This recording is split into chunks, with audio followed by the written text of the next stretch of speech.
Hey guys, and welcome. Thank you all for coming to the interview. Well, let's just go right into it and go right to the introductions. Who wants to go first? Chris. Okay. I am Chris Schmidt, design director on Swtor. And yeah.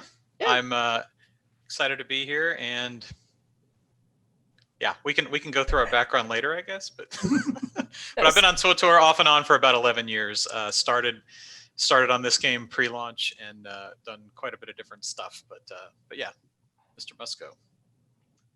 Eric Musco, community manager.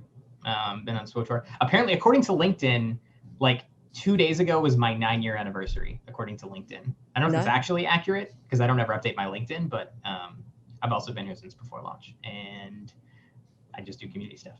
That's awesome. Yes, Chris, tell me something about yourself, because introductions, what do you do with Swtor exactly? Like, these days, it's a whole lot of planning and resource management and what are the right things to do for the experience we're trying to put out there. I started out, I think the first thing I ever did was we had a rewrite of the Jedi Knight story right when I joined, and I had to block out a lot of the Jedi Knight stuff. So I did a lot of Jedi Knight and Consular. We called them open worlds, but it's the stuff between planets, kind of when you're on your ship and it's like, hey, we have to go to this one-off kind of mission between 2 different acts. And then like the finales. So I did like the Jedi Knight finale and the Consular finale. And then over time, lots of different stuff. I was on the original events team. So the first Rat Ghoul event, the Grand Acquisitions race, that stuff. And then I moved to McKeb. I did a lot of the Imperial stuff and then went into itemization, then went to Galactic Starfighter, did quite a bit there. And then, yeah, I went off to help on Shadow Realms. That's an old reference if anyone remembers Shadow Realms for a little while. Came back, and then for Kotfi, I did, or Knights of the Fallen Empire, I did like chapters, 4, 5, 9, 11, and 16. Incredible that you remember the exact Mostly there's a cool swamp stuff, and then the finale there. And then on 5.0, I did, my team did a lot of the systems and uprisings and stuff like that. So yeah, then I took a short little vacation over onto Anthem to help them out and came back, and here we are. How was that? Or are you not allowed to talk about it? Like coming back after Anthem? It was great. You know, when you work on the same game for a long time, that's why I kind of jumped around to do different things, like not just do quests, but I helped on, let's do some items, let's do some this, some that. It kind of keeps you refreshed. And so working on a different project and a different engine, I had a good time. It was fun collaborating with another studio. And I learned quite a bit about how to communicate a little better and all of those things. So as long as you're looking for something to learn, I think it's great. So coming back, it was fun. New problems, different problems. The team have been doing a great job. I had nothing to do with 6.0, but they killed it with 6.0. It was great. So walking back into that was pretty fantastic. I can imagine. It's been quite a ride. And what about you, Musco? Like, what have you all been up to all those years? Like, yeah, community stuff. The nice thing is I think most of you see what I at least either I do or someone on my team does in some capacity, right? If it's anything that players interact with. So streams, blogs, social media, patch notes, etc., events, and certainly also helping filter through, talking with design about passing player feedback back and coordinating testing and all that kind of stuff. Basically, if it touches players or it somehow can be a bridge between players and developers, that's where I live, in that house. That's pretty awesome. Like, many people know you from the forums, but hearing what you all do, it's really fun and really interesting to hear. Well, I have a question, because a lot of things have happened since you guys worked at the studio and home. How have those months been? Because it's quite a change, right? Yeah, it's been pretty challenging, to be honest with you. It's a big difference. We're all used to working together collaboratively. Video games are It's a very collaborative work environment because you always talk to different teams all the time. And so kind of making that adjustment working from home has been difficult. It's different for everyone, right? Some people are figuring out how they can take care of their children while working at home. Some people are figuring out lots of different arrangements. So it's been a good challenge, though. The team's really rallied. Before this, if someone had said, hey, can you run a live service with everyone working at home? I think most people would say no. But we really have figured it out. It's already hard enough working on a live service game where you're trying to build things for the future and you're trying to build the thing now, the thing on fire, the bug that you want to fix for live. And so adding this on top of that hasn't been easy. But I think the team really rallied together and found the ways that we can handle it the best we can. So. Yeah, and just can only echo what Chris has said. For me, it was an odd situation because I went on paternity leave like literally right when the pandemic hit. So I was already out of the office before everybody else was out of the office, and I was home anyway for a few months before I came back. So I think my transition was somehow easier by having a child in the middle of all of it. But yeah, the biggest thing I saw when I came back is the growing pains. The team got through them really, really quickly. As Chris said, like we are just a super collaborative team. Like if you would ever walk through our offices, it is just people talking all of the time. And I mean that in the good way, right? Just like everyone is constantly either they're talking about random stuff that has nothing to do with Swtor, or they're talking about developing stuff on Swtor, but we just have such a tight-knit team with good camaraderie. And so it's been cool to see the team continue carrying that forward even when we're not in the same office anymore. Well, there was also a question I want to ask. Like, what's the favorite part about working at EA or BioWare? Like, is it one of the favorite things that you like about the company? Like, it sounds like a really positive environment to be in. Yeah, for sure. Like, I think, and I can speak to it from at least from two sides, right? Like, I think the Swtor team I just love working on this project so much. It's why I've stayed on it for so long, why Chris has come back, is like, we are just like this super tight. There's so many people on our team that have been around since launch, since before launch. And then we also have a whole bunch of people that are brand new, but also have kind of that same passion. And so we just operate in we're just such a scrappy little team. It's really fun to be a part of it. And then I have to give immense amount of props to EA as a company during this pandemic has been just incredible in the things and the support they've given to everybody across the entire company. And so I know, EA is EA, but they've been an incredible company throughout all of this as well. So can you talk about it, what they did, or is it all behind closed doors and you're not allowed to talk about it? I mean, I can go in. We had they were very aggressive with trying to protect their employees. So like starting in, I think, late February, we started canceling travel across the company, being very, very aggressive with our health and safety. And really, my only basis of comparison is other colleagues in the industry or my wife working for a different company. But they were one of the first I heard of to internally kind of put that stake in the ground and say, no, we're not going back to the office anytime soon. It's going to be several months, and then we'll see where we're at. But yeah, they've been great for us. Really accommodating, really letting us not worry about things like ticking boxes for time off to care for a child during the pandemic, for example. It's like, hey, if you need the time, just take it. So they've been fantastic. So that sounds great. Like, you don't hear about many companies doing that, so that sounds like you hear a lot of negativity about EA, but that's actually really great for the employees and the people working at it. But yeah, that's a lot of talk about EA and BioWare. I want to talk about Swtor, guys, because a lot of things have happened in Swtor, and I got a list over here that I want to talk about, and actually about the in-game things, and it's about the, what is it? About the economics. Like, there was a post on the 21st of August about credit sellers, and I wrote it down, so I'm just gonna read it up how I wrote it down. How does BioWare battle those credit sellers, and how will it affect the players? Also, the post mentioned about efforts being planned on combating those people and the things that's happening in the game.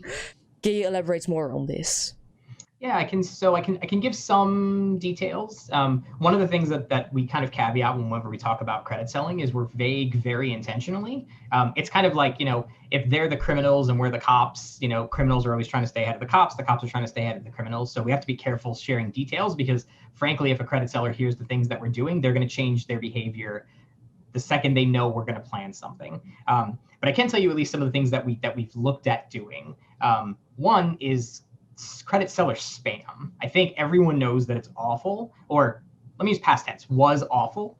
We actually did some stuff behind the scenes, not even in a patch. We didn't tell anybody that it was coming. We did it very quietly. And we watched it and we saw that after we made some of those changes, we saw the spam drop dramatically on Origin Worlds when we made those changes. And so we always want to try to cover it from a couple of different angles, and we do them at different times. So sometimes we'll address spamming in chat or the mechanism by which they get to you to advertise that they're selling credits. Sometimes we go after the accounts that they're moving credits through because they have large repositories of credits just sitting places that they move back and forth. So we'll go after those accounts in some cases. And then in other cases too, we'll just make large systemic changes behind the scenes to try to address really either side of it. You will often do these things in large batches. Like I know, at sometimes we've made posts of like, we banned 80,000 accounts or whatever, some large number tied to credit selling. And the reason we do that is because it's like whack-a-mole. Like we knock one account down, 4 accounts pop up. So we can't really do it on a one-by-one basis typically. We have to do it on a grander scale. And while I have an audience, I will remind everybody, please keep your accounts secure because the vast majority of credit selling happens through compromised accounts. So the best way you can help us battle credit selling is just make sure that your account stays safe because that's where they get a lot of their credits, and their seller accounts come from there as well. Just take a security key. Oh, yes. Like yes, yes, use a security key. Yeah, very helpful. Is there anything I missed there, Chris? No, but I can address the second half of that, which is the economy problem. Like once you have a lot of credits in the economy like that, things like inflation have been happening, and inflation is one of those difficult things to tackle. We've been actually experimenting with tackling inflation in different ways since launch. We used to put up some exclusive mounts, I think around launch that were like 1 million credits, which was crazy back then, just to see if we could drain some credits out of the economy. It's tough to do because when you try to make a concerted effort to drain more credits out of the economy, you end up hitting the people that don't have all the credits instead of the people sitting on billions. And so it's difficult to do, and it's a thing there's no real easy solution to, but we try different things. We experiment over the years. We're like, can we increase this tax? Can we have a shiny thing that someone can get just because it's shiny? Like whatever. There's lots of ways that we always try to tackle that. But yeah, it's a kind of a never-ending battle, and that's kind of the result of the credit selling and or illicitly gained credits, or however you want to call it. So it's tough, but we won't stop trying. It's a neat thing because you need to hit a lot of people who don't have enough credits when you basically like, oh, you need to get a set bonus. Every piece is going to be 1 million and X amount of tech fragments. Maybe giving the players more credits as reward, or because you can sell things, but it really doesn't give anything. Like story class missions doesn't give. Like, is the team looking into maybe raising credits cap that you get? Like they already raised the credit cap from 350 to 1 million, but are they gonna raise it more and give the players more credits? Because still 1 million isn't much. Like it's nothing. Whatever that mix is, we're always looking to tweak. So you're right. Like what we don't want is something that would be easy to earn credits by botting, for example. But if it's like an activity that requires a lot of work or coordination or whatever, then yeah, we're happy to reward that with more credits. So it's hard because we've played with some credits in the past and got quite a bit of backlash for it. So we've tried a thing and then pulled back on it, tried a thing and pulled back on it. It's just a thing we try to. It's a fine line to weave through to find what works better than not. But yeah, we're certainly always open to switching around that mix and seeing what we can get it right. Yeah, it's one thing, and it's like with amplifiers, because you mentioned like there's going to be a fix with amplifiers because it's expensive. Like, is there going to be like, have you guys already looked into it? And any like when it's gonna change? Because if you reroll it, like you easily go over like for me at least, I easily go over like 200k, and I'm like, maybe we should stop rerolling. Like, is there going to be a fix for that soon? Because there has been a post about it. Yeah, well, it depends on what your interpretation of soon is, but but no, Can you I give a agree. time frame for it? Like, is it gonna be this month or is it gonna be next year Christmas or something? Well, yeah, to be honest, we're not quite sure exactly where it's landing. But yeah, we have looked into it. We've got a design that we like to address it, and really that's the part of the system that we're trying to hit. Is I like the system itself. I think it's neat. It's another way to optimize. But the consistent feedback we've gotten is it's a little too much RNG, and the credit sync can be pretty punitive after a while. So those are the two things we're looking to address: is the RNG and the credits. And so yeah, we're happy to share more details as it gets a little finalized. We're not quite sure where it's landing yet, to be honest, but in a future patch, I think is safe to say. Yeah, I would safely say not the next patch, and probably not the patch after it either. So after Probably. Christmas, most Probably. likely. Somewhere around, yeah. We could say winter. That's probably fair. Yeah. So yeah, winter. Okay, that's Maybe. good. That's a good estimate. Yeah. Subject to change. Community manager disclaimer. Always. So yeah, okay, I got a lot of questions. Like, this was about the economics, but there's also a lot going on in the PvP community, and this one is about desync. A while ago, like a few months already, you guys removed the Vanden Hutball and the Quash Hutball. But desync is still an issue. Are you guys going to first fix the desync and then bring back those PvP maps? Or are you, like, what is the plan about it? Because there is not much information being shared about it. Yeah, sorry. So the plan is, once we feel comfortable with the performance in those maps and we're confident that we made the right fixes, we'll bring them back. But in general with desync, there's a lot of issues going on there. There's actually several issues that we're trying to address, and they're all separate, which is why it's quite a big thing to tackle, but we're committed to tackling it. One is not to get too into the weeds, but hey, we're here. One is client performance in those two war zones. For whatever reason, we're looking into what could be causing a drop in that performance.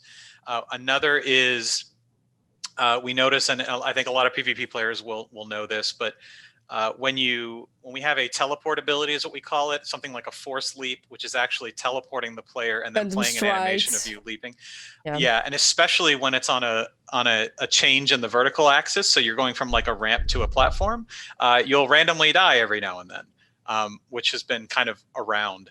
And there's a lot of reasons for that. There's a client server desync, we believe, where it's putting you into a death volume because it's not quite calculating it correctly. So that's another angle. And then there's different types of movements. I've also gotten a lot of videos of people being like I call them physics deaths. So like if you're force pushed, for example, you might hit something and like fly into the air, or if you do like a shadow stride or phantom stride and it teleports you right crazy into the air. That's a separate issue. And so all of these issues are kind of piling up into the general desync category, but we had a hard time narrowing down where to look. And so that I can tell you that those are the problems that we're working on means we've narrowed it down. But do you know how to solve it? Because if you know what it is, but can you solve it? That's the question. Yeah, we can solve it. It's just it took a lot of time to figure out what exactly was going on. And so on top of that, there's also people have talked about, especially in a large, like an 8v8 war zone, if a lot of melee players are close together, it can get quite laggy for them and not for ranged players. So that's the fourth thing going on, is some of our abilities might be like maybe the FX is too fancy or whatever. And so if you can imagine, it's a lot of poking around and testing every ability out, and then trying to see where the problem ones are, and then addressing those. So it takes a little bit of time, but we're confident we can fix it. It's hard to say on what timeline, because there's several issues that several people have to kind of address and fix. But we're all aligned that we feel confident that we've identified the problems and that we have a plan. It's just when it gets fixed is hard to say, but yeah, we've been heads down trying to get it working, because I agree. I mean, if one of the main caveats of a game performing how you would expect it is, if I hit button, I better be fairly confident in what button does, right? And killing you randomly or whatever is just is not great. It's not a great experience. So yeah. Yeah, it's quite a lot of information. Well, to stay with PvP, Forcebound, I am almost scared to say, but there is a lot of issues with it, especially in ranked. If you go to the forums, and especially Discord groups, people are talking about it. Like, does the team acknowledge it, and are you looking into changing? Because honestly, I thought it was going to be in this patch at least, or at least mentioned that it's going to be worked on. What can we expect? Because it's an issue, and please, yeah, I guess something happening with it. So I can tell you this. So what we're doing is we're looking to tweak guard, because we're not confident that Forcebound in and of itself is the problem, or if it's Forcebound and guard in tandem that is the bigger problem. And so what we're going to do is we're going to make some changes to guard first, and then see how that goes. See if that actually helps address some of the Forcebound concerns, because we don't think it'll perform as well without with less guard, for example. But assuming this is one of those, we'll test it out, and if everyone still feels Forcebound is still overperforming, we'll take a look at that too. But we think guard is the lower nail right now, or the higher nail. I always get that analogy mixed up. Higher nail. Higher nail. So we're going to do that first, and you can look for that in, I believe, in the next patch. In the next, and any idea when the next patch is gonna hit? October is currently the tentative timeline. So October, it's most likely gonna be hopefully fixed. Yeah, okay. Our intention, the reason I say tentatively is just like everything in the past. Our intention, as we do for most patches, is that will go to PTS first, and so it depends on all of your feedback, but tentative plan is October, and you should see it on PTS before then at some point when it's ready to go on PTS. Yep. Okay, and maybe like it's something that just pops into my mind. Like a few years ago, you guys all like invited players to come and play against the devs on the PTS. Are you maybe planning on doing something like that ever again to encourage people coming over to the PTS? Because not many people are really playing onto the PTS nowadays. So here's what's really interesting about that. We did that once, I think, and we didn't do it. We maybe did it twice. Here's the problem with it is if players know that there's a dev, they don't play naturally at all, in fact, right? Like, we know when I've streamed in the past and I'm in a war zone, like, it's global taunt, right? Like, everyone is going to pile on and try to kill me, which is fun, because that's the point of me being there, is so that everyone could just dunk on me. But in a testing environment, we want natural play. And so we can sometimes ruin our own testing when we do special promotional stuff like that. I think the thing is, we play the game all the time. We play on PTS, we play on live. We might be able to do something where we do something to get a little bit more broader eyes on it. To be honest though, like, yes, certainly there's not always a ton of eyes that get on PTS. And we've done things like play 5 war zones, get a reward on PTS type stuff. But even that can have similar problems. Really what it depends on is exactly what is the feedback we're trying to get. And then build a reward that would actually encourage that behavior.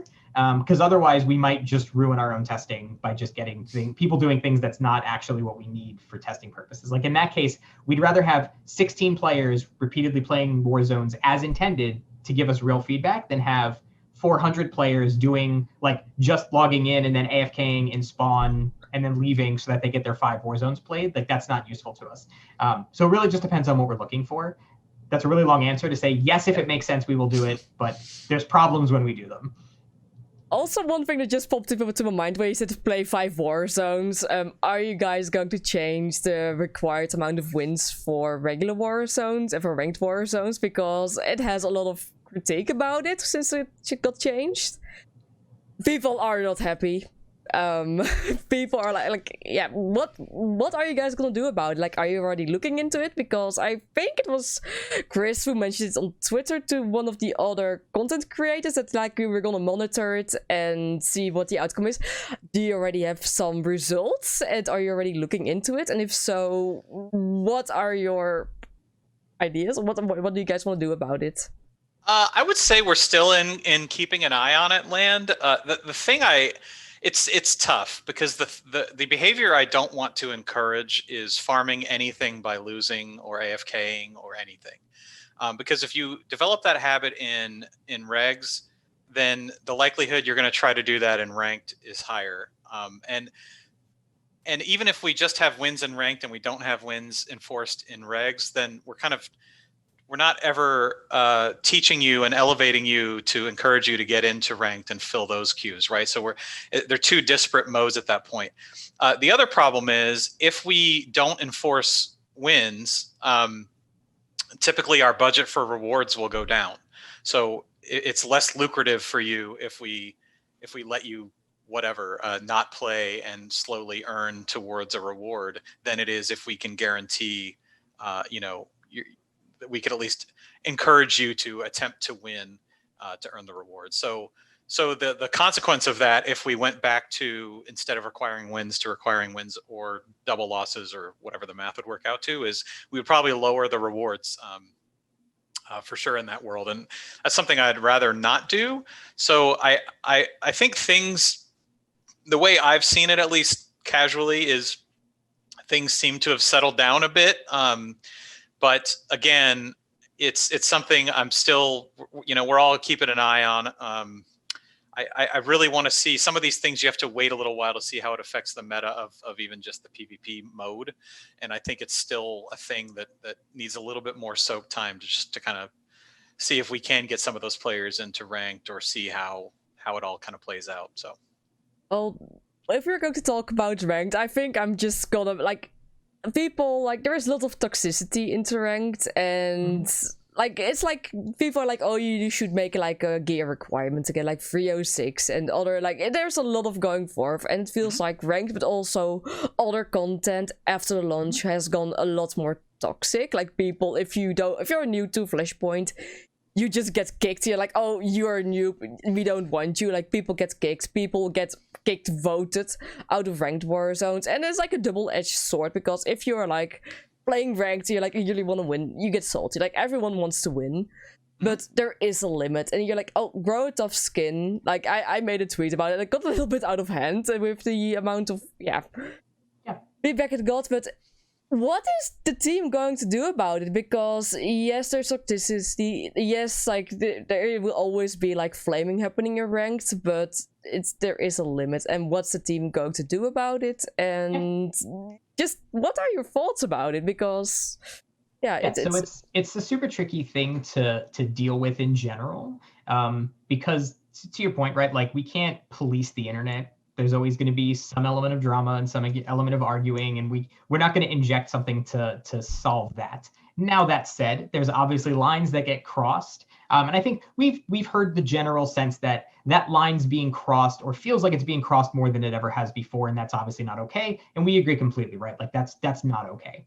So that we're covering this from a few different sides. I'll talk to part of it, and then Chris can cover the other part. So from the out of game perspective, the one thing that we're looking at, and this is part of, if you, EA had talked about this a couple months ago about, and with a lot of the things going on just in the industry, kind of adjacent in general, of just really tamping down on toxicity in their games across the board. And we're included in that as well. That stuff just takes time to roll out. But we've been having active conversations with our terms of service people about changing how we monitor and action people who are harassing people. And just to put it as bluntly as I can, it's going to be a lot harsher than it was previously if you are harassing people. Now, just to be clear, it's not that we don't take action today against people that are harassing people.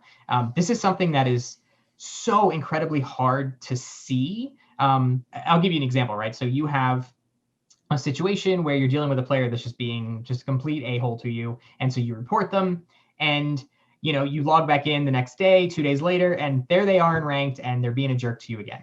Now, what you don't know, like they might have gotten a 24-hour suspension because this was their first offense or something and they were just being a jerk one time. But to you, it looks like nothing ever happened, right? I never saw them leave the game. I played one time, I played another time, they're still here. So for a player to see that action has happened to another player is really, really challenging. And I completely empathize with that because it's hard to ever understand that something has happened because we don't tell you. And we can't for some reasons, but that's something that we'd also love to improve is some ability for you to know that something has happened, but that's separate. But one way we can help solve that is that when we would take action against a player, we're going to be harsher in the action that we take. Longer suspension time, quicker path to just being banned if you just continually harass people, that type of stuff. Specifically so that out of game, if it gets to the point that they're continuing to harass you, that the game itself or game things that we present to you, you can't prevent the harassment, then we have to step in and we're going to make sure that they stop sooner. Over to Chris for the other half. Yeah, so in game, this is a topic pretty near and dear to me. I was pretty heavily involved in developing most of the social systems and with this in mind on Anthem from the ground up. So I brought a lot of those learnings over, collaborated with a lot of teams across EA. And so I don't want to get into specifics because I don't want to steal my own thunder with the post I teased, where I will get into specifics. However, what I will say is I believe there is no attitude of like, well, players are always just going to be crappy to one another, right?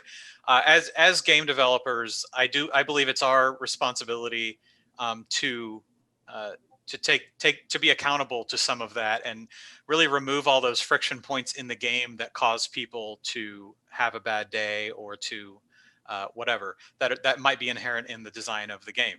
And so it's another one of those things that's not like a silver bullet. There's always, you always continue to try and get better and get better. So some examples of things like that. You brought up required gear rating for ranked, things like vote kick, all kinds of those things would be things that I would categorize in that bucket of systems that aren't quite working the way we would like them to. And that could be causing more friction than not. So the thing I will say, though, is when I get this post together and we get it up, I will tell you that we have a lot of these in-game changes coming in the next patch. So they're all ready to go for that. And I'm pretty excited to share it with you. I think they're a big step in the right direction. So yeah, we're doing a few things in game, and to Eric's point, out of game, we're really taking it seriously. The other thing I really want to stress, though, is I interact with a lot of players that might that will share an experience with like a toxic player, but won't report them. I would encourage everybody to report. Like Eric said, a lot of times it won't be obvious if an action is taken against them because you see them the next day or maybe the next week. But if you don't report them, we may not know. And so it's important to use the in-game ticket system, report the toxicity and the harassment, and allow us to help you. So.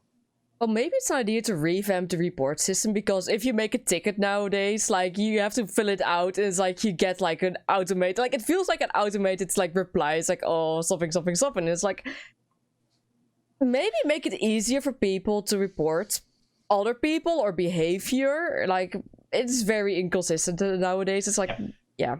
Yeah, we're working on a couple things there too. So yeah, and I know that it's the automated response that I know gets people too, because that's what makes it immediately feel like nothing happens. And just to be clear, like, I can't tell you if you report one player, I can't say to you, nailed it, we've banned that player. Like, I can't tell you for privacy laws, I can't tell you something that's happened to another person's account, and that's why it's vague and automated. But I promise you, because I've seen them, I see them all every day.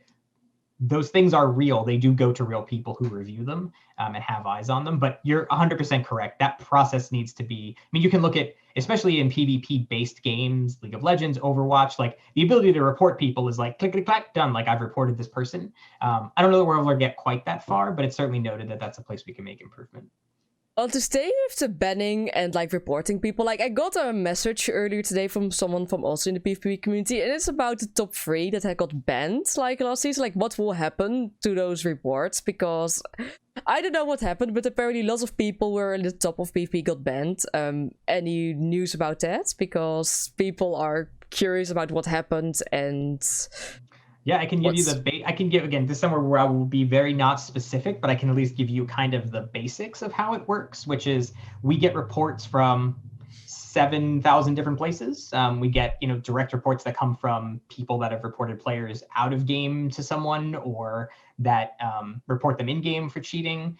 We have an enormous amount of data that we review that also flags for people as well. And we put all of it together to verify what actions we have seen people take. We don't do them at consistent timing. That's very intentional, because if we did them at consistent timing, people would know, oh, hey, if I just cheat away from this consistent timing, I can obscure the times that I am cheating, etc. So yes, sometimes it's not completely intentional, like, oh, look, every 2 weeks we're doing a thing. But effectively it is, we take reports, which is part of it because it helps us point the magnifying glass in a direction. And then everything from that point is verification through a number of mechanisms, which I can't talk about, to show that someone has in fact cheated. And then if they have, through whatever form of cheating that is, win trading, etc., then we take appropriate action against them, whatever that appropriate action might be based on our policies. It's kind of a vague answer, I know, but I can't. It's the short.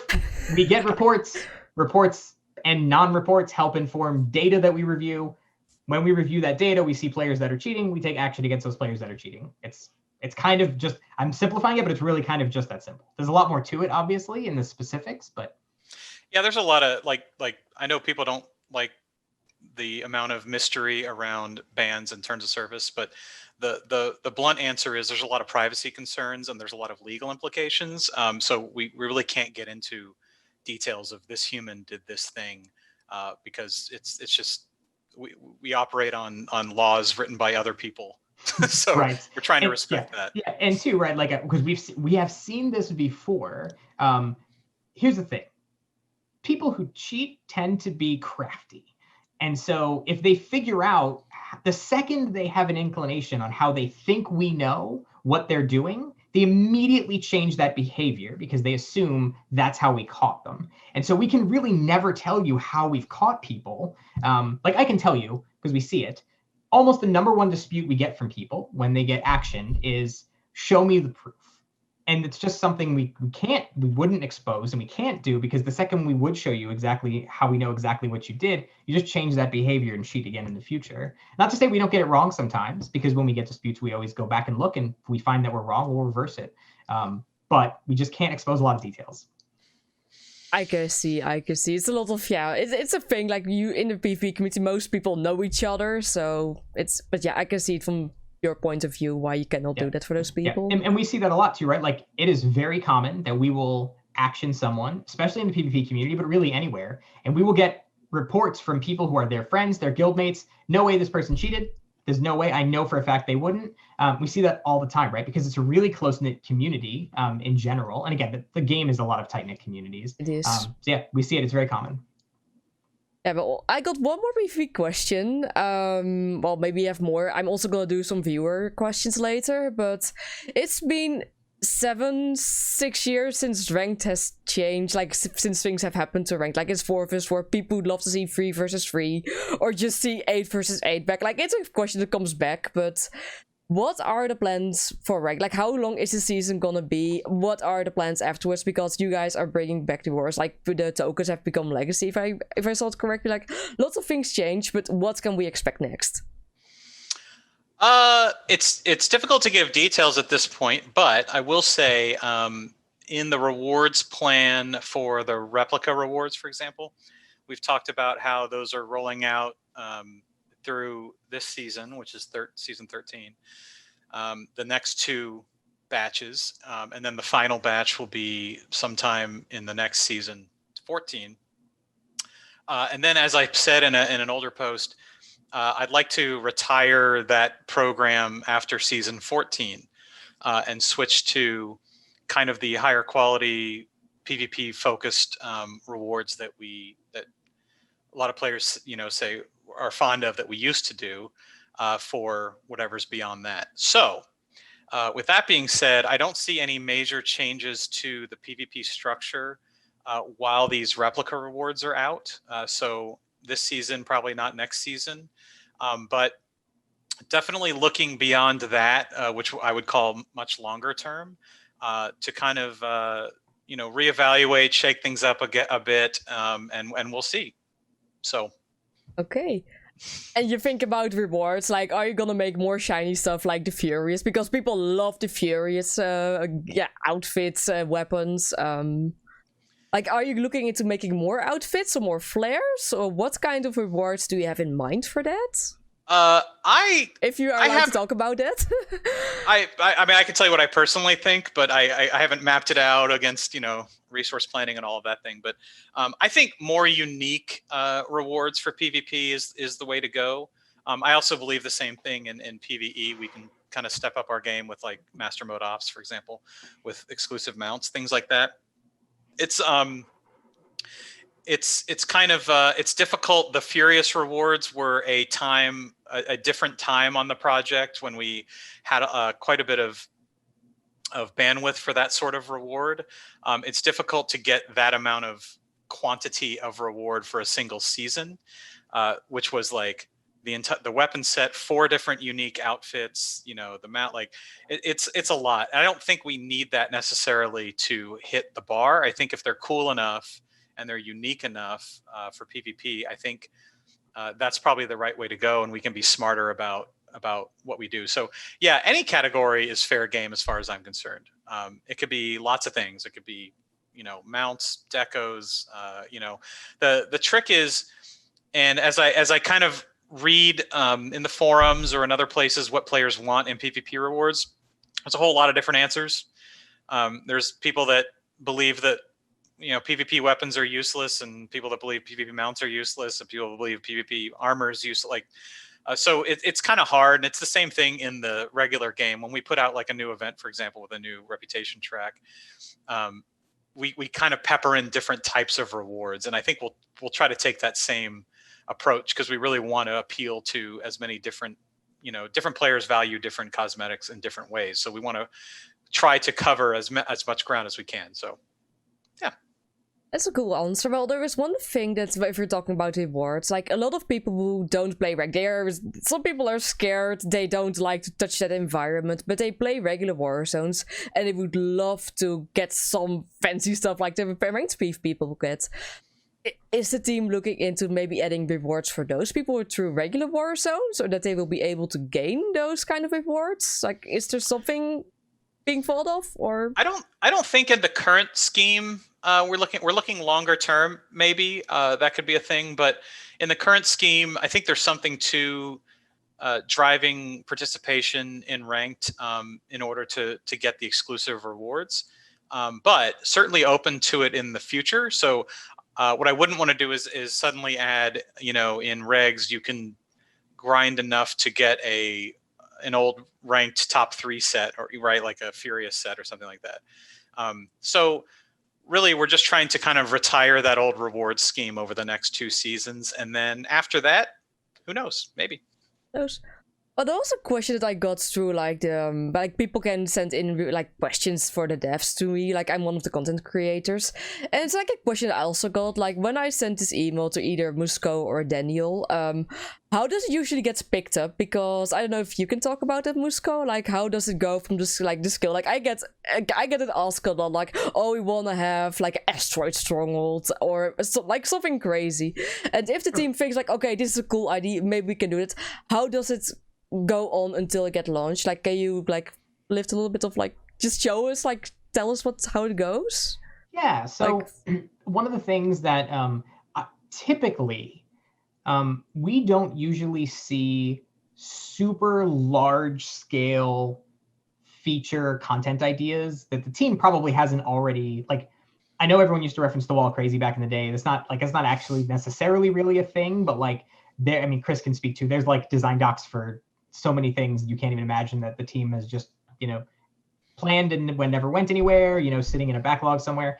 So it's usually like, it's rare that someone's like, I want to see a stronghold on, Alderaan. And we were like, man, definitely hadn't considered doing that before. So like for big featurey stuff, it's usually pretty rare that we would see something on a big scale like that would get sent over to the team most of the time. Also, to be fair, like when you're talking large feature content, like that stuff is planned super far in advance and involves lots of different teams and lots of stuff that's kind of built into our roadmap. So that stuff's a little trickier. What I can speak to definitely though is like when we get lots of little feedback, right? Like to your point, you send like feedback reports that that has lots of little detail. And I say little details, I don't mean that to sound like small in scope, but like the things that I think players are incredibly good at is highlighting problems. Like players will tell you the issues that exist with a system, with a feature, with a change, on such a nuanced level because you're playing it in and day out.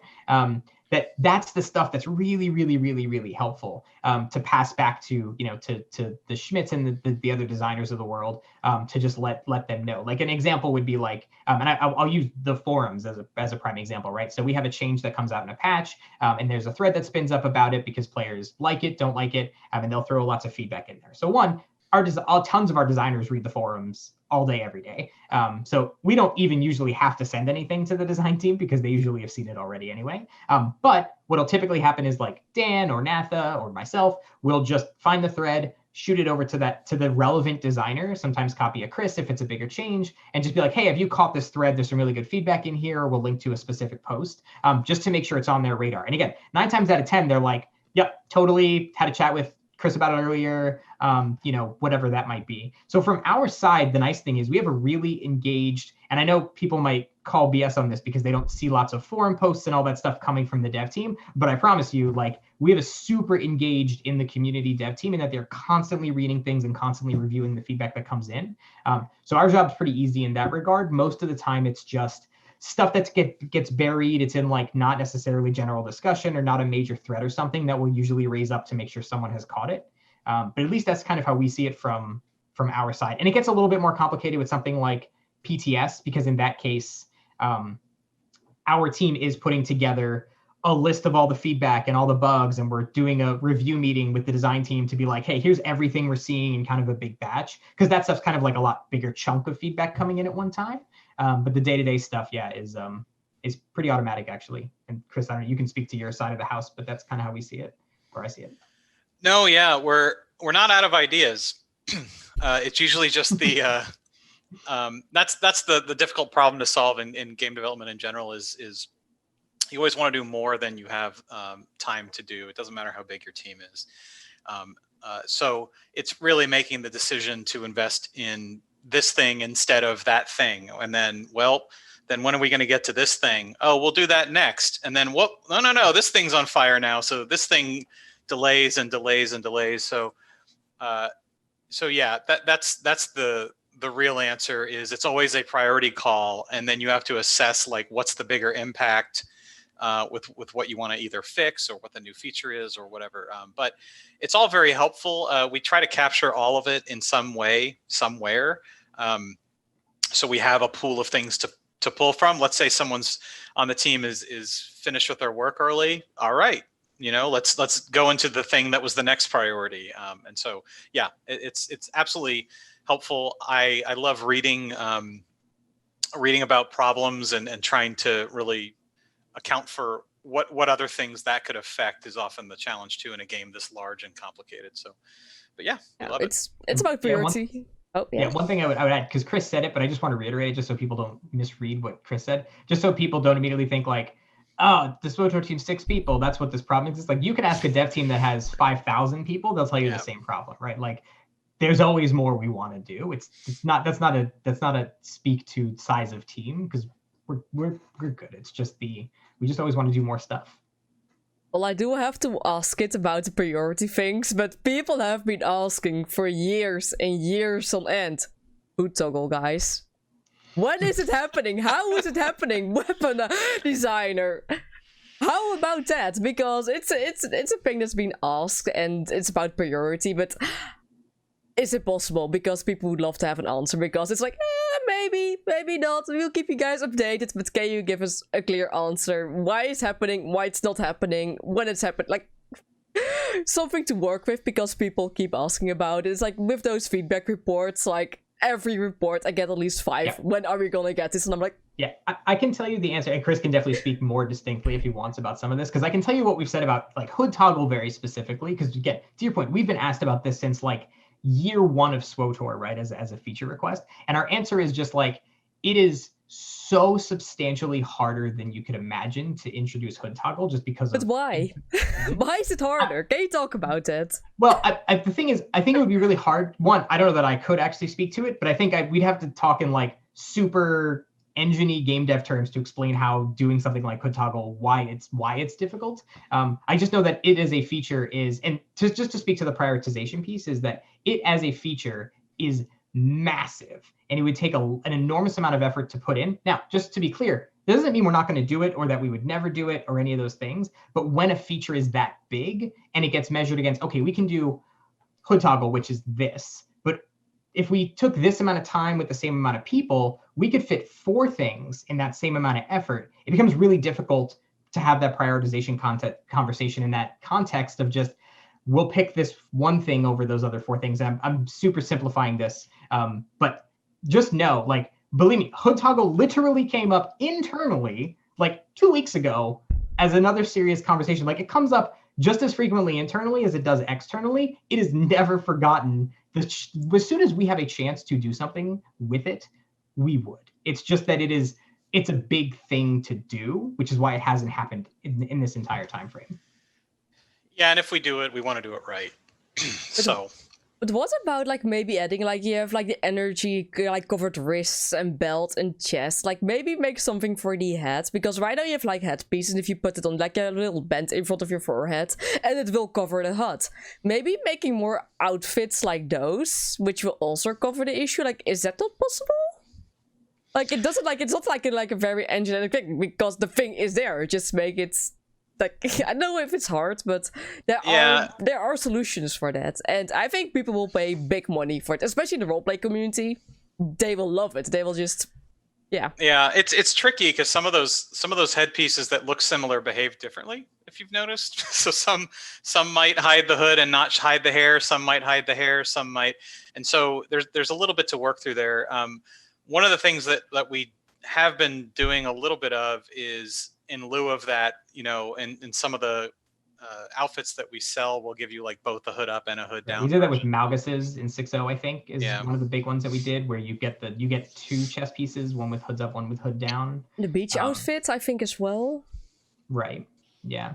Yeah. Because to Chris's point, right, like part of the big work is we would need to take a look at, because if we introduced Hoodtoggle as an example, and we introduced it that it didn't work on any existing armor sets, that would no one would exactly throw a parade for that feature, which means we need to hand look at every single chest piece that has a hood in the game and adjust them, which is part of where that becomes, that's just one component of it becoming the big effort. And again, please, I cannot underscore enough, I'm not saying this is why we won't ever do it. I'm just highlighting that's why it's a big feature that just takes a lot of consideration when we talk about doing it. Because again, we talk about it all the time, just as often as you guys do, because it'd be awesome to have, right? Like, of course, you want to be able to toggle your hood on outfits. You just need more money and more resources and more people to work at. It's, yeah, or not. and that's why I bring up the prioritization, though, right? Because let's say we had 20 more people. Well, but are we going to spend 20 more people on that one big feature or the 4 other features that fit in that same time window? And it's just like, that's the conversations that we always have internally. That's just trying to find the right time and the right place to do a feature is where that always becomes challenging. And Hoodtoggle, unfortunately, has just always fallen in that complicated bucket that's been hard for us to get out. I can imagine. Well, there is one more question about prioritization. Like, in the upcoming weeks, we don't have a date yet, but Feast of Prosperity, can you guys talk about that? Give more information, because it is almost fall and there is barely anything out there. So what can you guys tell us?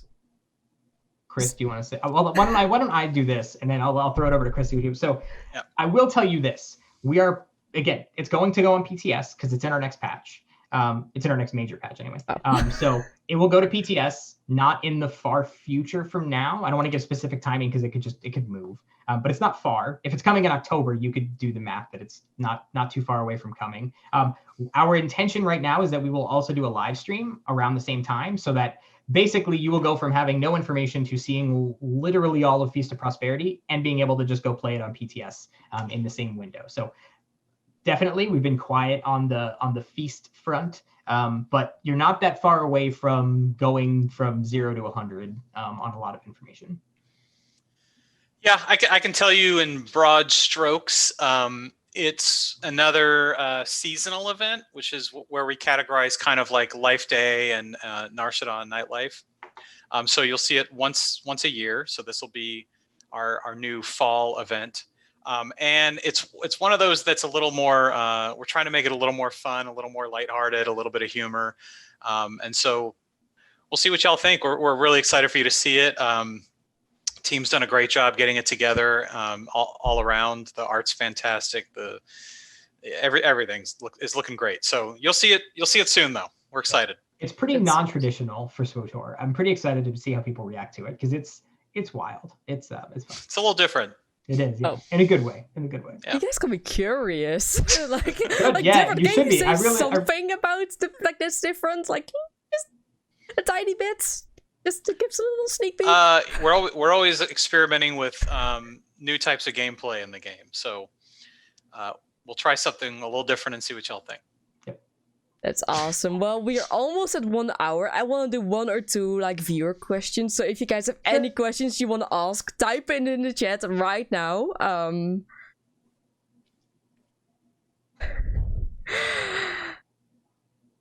Go boys. Let me see. Are the question, guys? Can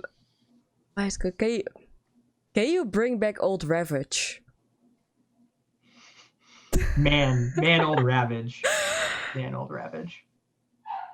There was problems with old Ravage because of the animation lock, right? That was the reason why I think we ultimately removed. That was so long ago, but I think that's why we removed it, was because of the problems that came from the animation lock. Yeah. So unlikely to come back based on what I just said. Indeed, someone mentioned again outfit designer.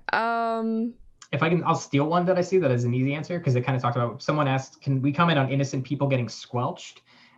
So again, not to go into too specifics about our squelching system or any of that, but I can tell you that we automatically monitor the use of squelch, and we can see very clearly when it's being used against people that it should not be used against, and we take action against players that are abusing that system. We do that already. So you might, again, another one of those cases, you might not see it, but I can tell you that we monitor it. So if you're being a jerk and trying to squelch people, I would advise not doing that. Okay, and one more question, and I think it's for role players, but also everyone who loves outfits. Any plans on the increase number of outfits? Because right now it's 15, 16. Would it be an option in the near future, just adding more slots? Yeah. Whenever we do something like that, whenever we add a tab to inventory or a tab to legacy storage or an outfit slot, there's always some cost to that, some performance cost. And so we just weigh that. But it's not to say we never touch the game and try to improve performance to give us that little leeway. So we're always doing that also to allow us to do that. So yeah, absolutely. We just want to make sure it doesn't affect the game adversely, the performance of the game adversely, especially when you're in a large area like the fleet or whatever. But yeah, certainly open to it, and we'll do it when it makes sense. Hey. Yeah, absolutely. Well, that sounds awesome. Well, I see a lot coming by in the chat. So guys, if you have they're talking about brooding, fix brooding. Last thing, what's going with brooding, guys? I don't know what's going on with that. Do you guys know about the fix, about the issue with brooding? No. Is that our stacks? I think is that our Marauder stacks? I have no clue. I don't play Marauder. I'm an assassin player in the Zork. I'm yeah, change it to Marauder Sentinel. I could speak to that a little bit. It is never intended that you gain a benefit in the game by not taking a utility you're meant to take. And so that's been a thing we've been trying to fix for a little while. And then we found some time and it made sense to fix. We considered it kind of exploitive to the experience. It's not a great user experience. It's not a great intro to the game for a new player. And so we fixed it. It's a little different. You know, I hear a lot of pushback against like, you know, what about Mercs or AP Power Tech? So those are kind of apples and oranges. They're different situations. That being said, we will look at, we'll see how it's, you know, how it's performing. We believe that it doesn't affect where Marauders lie in our parsing and in performance in the meta in PvE, but we'll keep an eye on it, like I said, and see if we want to do anything more about it. But that was definitely an intentional fix. Like trying to gain the effect of a utility without taking the utility is never intended. So 100% why we did it. I agree on that. Well, guys, I really want to thank you all. Like, it's like, unless you guys have to be somewhere else, it's been an hour. Thank you guys so much for being here. And I see so much more questions and feedback. I could do probably 5 or 10 more minutes, Chris, if you can. Yeah, I can hang around. Yeah, okay. I see a GSF questions. I mean, you're Okay. asking. Yeah, I like, by the way, that we both wore expansion shirts, because I have the Strongholds one and you have the Starfighter one on. Not planned. The shirts that you guys gave me don't fit me anymore. I lost so many kilos. It's like, if I wear it, it's great. like, yeah. Which is a great problem to have, yeah. I lost over 60 kilos. I don't know how much stone it is, but it's like, hey guys, do you have some shirts left on the Cantina tour? Because, okay, I have all the question, Cantina. Are you guys gonna do a Cantina tour live stream? Because San Diego isn't happening, so yeah, we're gonna try.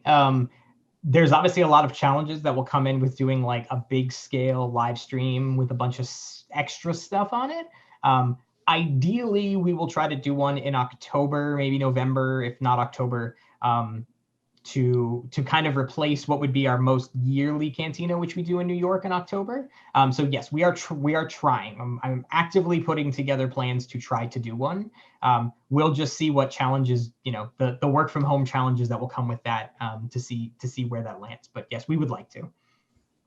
So, and the other question that I got regarding this interview, people have been asking me for more for more interviews on the forums or on Reddit. Like, is it something that the team also is open to do more? Because people have been loving it. Like, yeah, so we did a Reddit AMA actually right before 6.0 around itemization, because there was lots of questions about the things that we were doing there. So we did an AMA there. I think the thing that's tricky with the forums is the forums isn't really conducive to doing, like, the only way we'd be able to do a forum interview that would function really well would be as if it's like, here's a topic, type all your questions in here, and then we grab them out and answer them later, which doesn't feel quite as back and forth engaging. The thing that I would recommend is just honestly just keep posting. Post about as many different topics and as many different questions as you have. Like I said, the team is constantly looking at the forums, and I've had, like, quite literally probably in the last 3 or 4 months, I've had 2 or 3 devs specifically message me to be like, I want to post on the forums. What do I need to do here? And then that kind of petered off. One, because they have other jobs than posting on the forums, but like, it's intimidating to take that first dive. And so I think just keep being active there, and it'll naturally happen over time. The other thing too is we always tend to get more active in the forums when we're ramping up to bigger updates. Like you saw, like 6.1.3 that just went out was like, there wasn't a lot of new like feature content in there. There were some pretty cool changes that happened with uprisings and some of that stuff, but like there wasn't like, you know, a PTS cycle. There wasn't a lot of those things. And so for those types of updates, like Feast of Prosperity and then 6.2 later this year, there's a lot more stuff. They're a lot more meaty. And so we would get a lot more active in the forums around those times as well. I can see that. Well, and GSF, like the people are still talking about GSF in the chats. Like, I had a blast. Chris? I had a blast working on GSF. We had a really tight knit little team, and we absolutely loved it. But yeah, I'm very biased towards GSF. Sorry. There's not too many of us left. A lot of people, you know, switch studios or whatever. But I'm one of the OGs. We always have at least one person in like any planning meeting that's always just like GSF map. just throws has to make sure that GSF gets a mention. So you're well spoken for internally, and your design director worked on GSF. So yeah, one day. I mean, we prototyped a couple things back then that never made it, and who knows? We'll see. They were pretty cool. Yep. Are you gonna Very get biased, more maps? I have to know now. Are they working on GSF? Can we expect something for GSF? We gotta give GSF some love right now.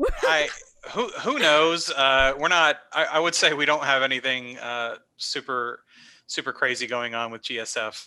But I always look for a good opportunity. Again, it's like where it makes sense, right? I don't want to spend a lot of time and resources on a new GSF mode if we could get, like to Eric's point earlier with Hoodtoggle, if we could get 3 crazy new features for flashpoints or whatever. So when it makes sense, we'll look into it. But yeah, nothing's going on right now. But you have my heart. I love GSF. Never forgotten.